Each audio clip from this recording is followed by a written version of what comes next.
Hello, everyone. This is the Esoteric Podcast. Sort of. This is a bonus part. I don't know. This is T.J.Bunker of the Esoteric Podcast. I was unable to participate in our previous podcast about Tron, or the original Dishonored, and I couldn't let Tron pass without offering my views on it. So that's why I'm doing this here today. Tron, as it happens, is my favorite movie of all time. Um, that's a little insane, I know.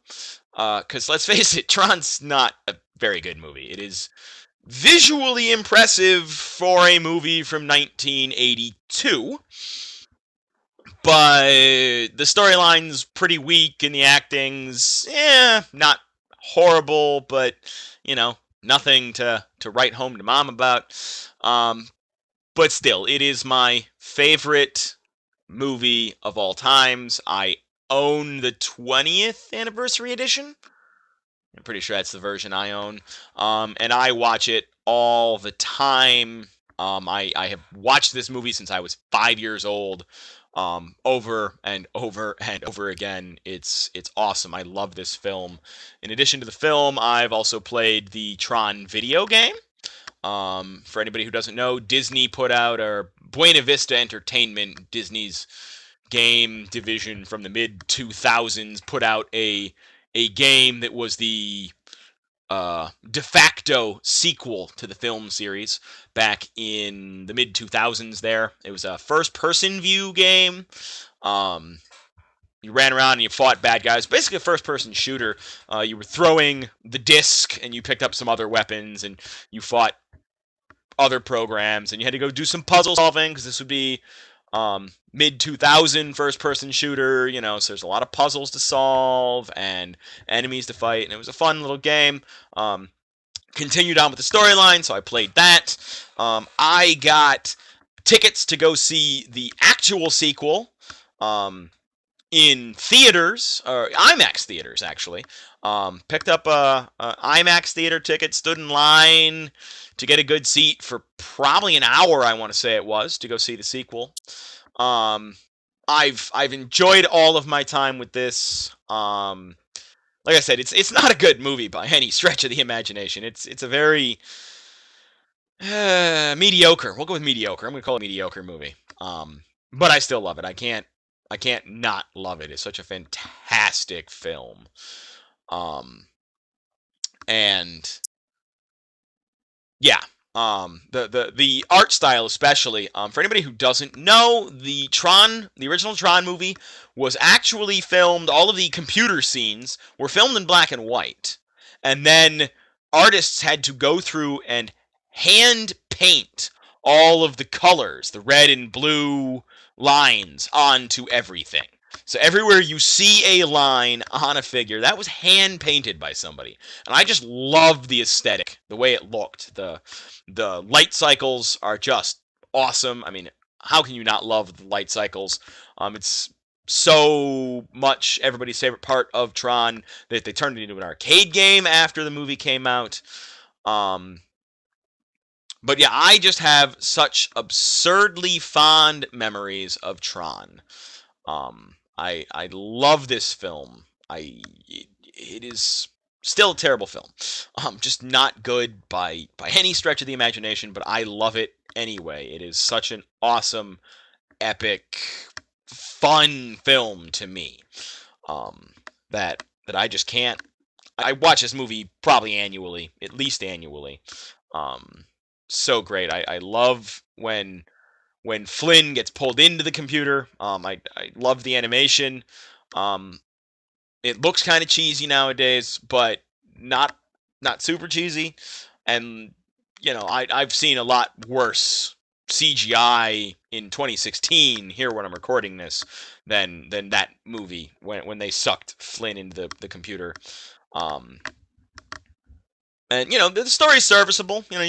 You've got some very, I mean, actually, in a lot of ways, I think it is a better representation of what it might be like in a computer, if you were a sentient program living in a computer system than a lot of other representations of it.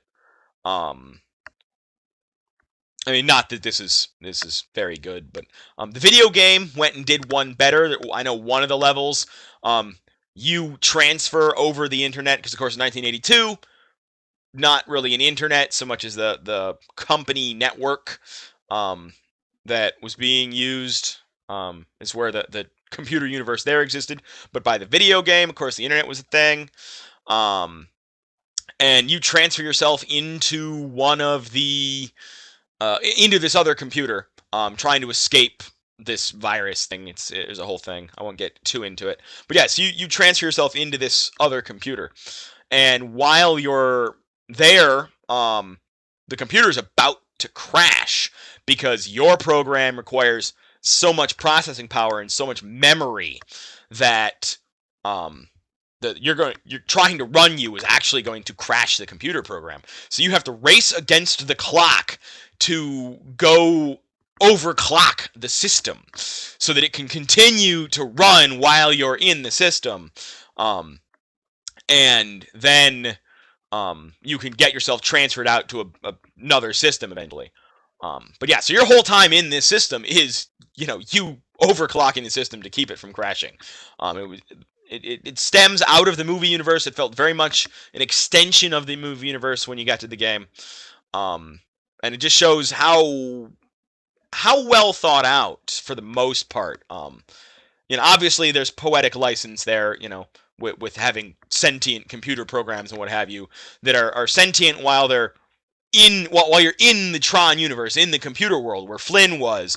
But when you're sitting at a desk, running programs, you don't have Microsoft Word questioning you, why do you want to do this? The only computer program they showed interacting with the regular world in a sentient manner was, of course, the MCP.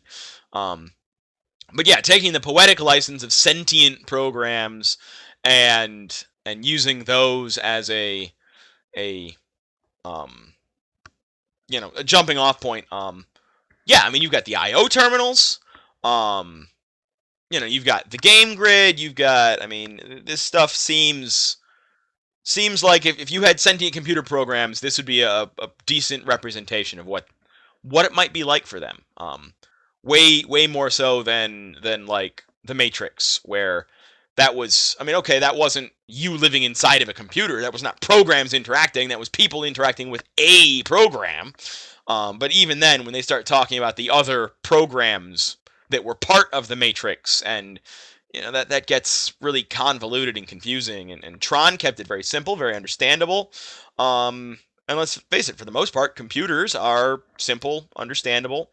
I mean, obviously, programming them, if you're getting into binary code, especially, or any sort of programming language, you're not going to be simple and understandable, but the way these things interact, your folder systems, they're not super convoluted, mysterious powers-ness. Everything in Tron was straightforward, simple, easy to understand. Still a bad movie, but I love it. I can't love this movie enough.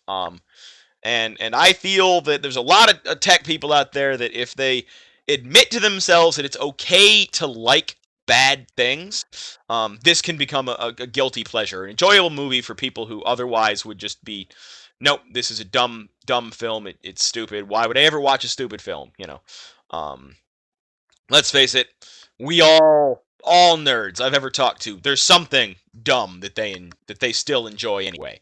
Um, until comic book movies became mainstream, it used to be comic book movies, video game movies. I bet you a lot of you listening to this secretly love the original Mortal Kombat film from the 90s. 95, 96, whenever that came out. A lot of you probably still love that film. And that was also not a very good film. So yeah, I think given nerd culture, Tron, well, it's not by any stretch of the imagination a good film. It is serviceable. It is very fun to watch. I think that most of the graphics hold up because for the most part they were using practical effects and stuff like that. So like the ring game, standing on rings and they throw the ball and you catch it and throw it back, and if you miss it and it hits your ring, the ring disappears. That worked. That still works. That still looks good today for the most part. Um, way better than like the lifeless eyes of Tom Hanks' character in the Polar Express and all those fucking kids in that movie.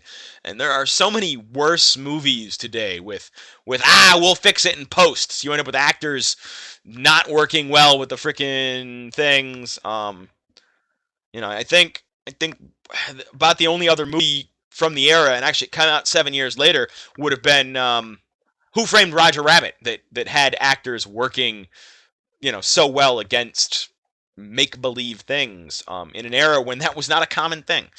Um, and yeah, I love the movie. I'm pretty sure it can be everybody's guilty pleasure. I think it'll be fantastic for people to get into it. But yeah, I can't love this movie enough, even though it's so damn bad. And yeah, even though I couldn't be on the podcast to talk about it, I still wanted to record this and put it up for you guys, so that way you could you could hear my passion, how much I love it, in spite of it being a not good at all film. So yeah, this is T.J. Bunker.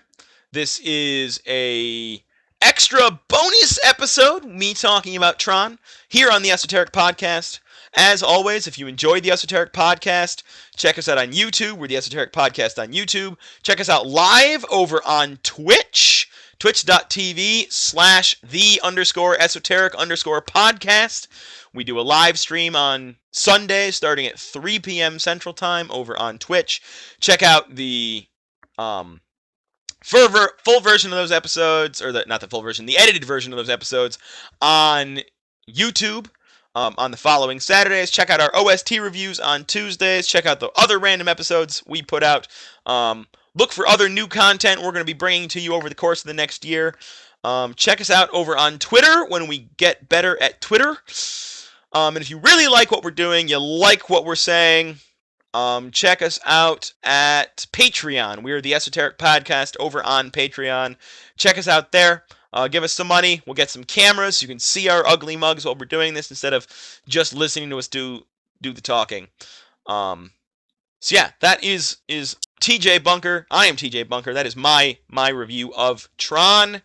I will talk to you guys in our next podcast. Have a good week.